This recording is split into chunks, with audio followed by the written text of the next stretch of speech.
If one is enlightened, small e, and is reasonably far enough along with the way, studying, perhaps teaching, is it possible to facilitate one's child's development and small e enlightenment?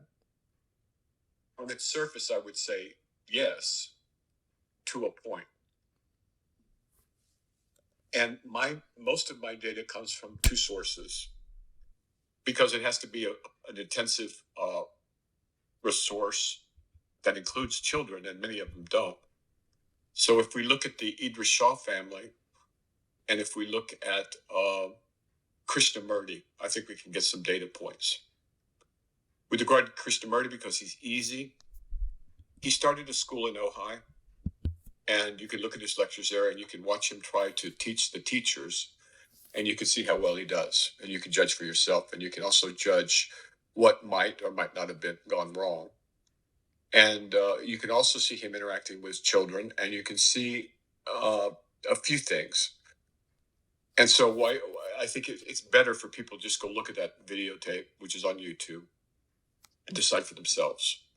So I think that would be Krishnamurti at, it's not at Brockwood. I think it's at the Krishnamurti school or something like that.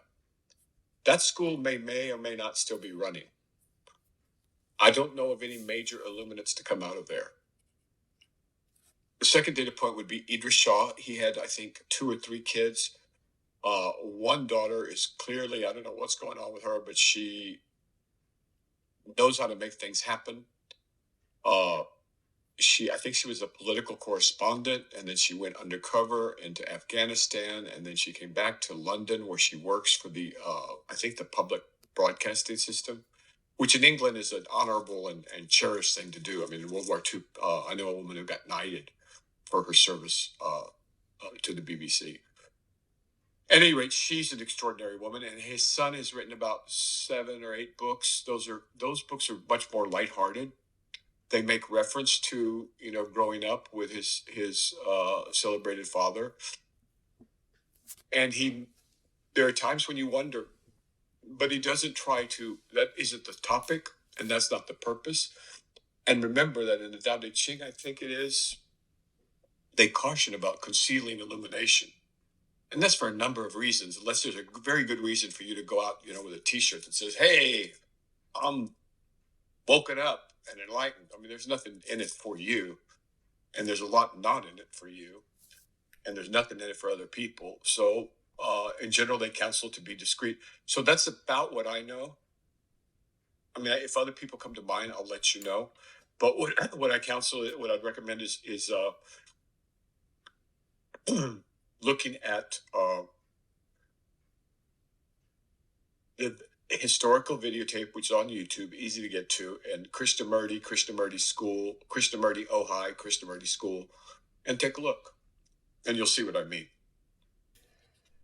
I have another data point. Okay. Although I don't know how, so ask the question again, but the other data point, and I don't have any way of weighing it, but Don Juan, for what that's worth, his kids were basket case alcoholics. So that's not good. That's not fun, especially for him. But, what can you do?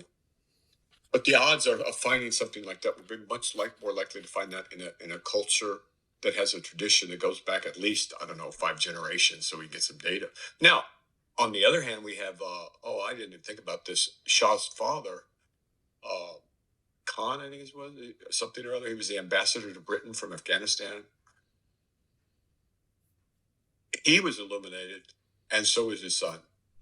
And among the Sufis, it's not unusual.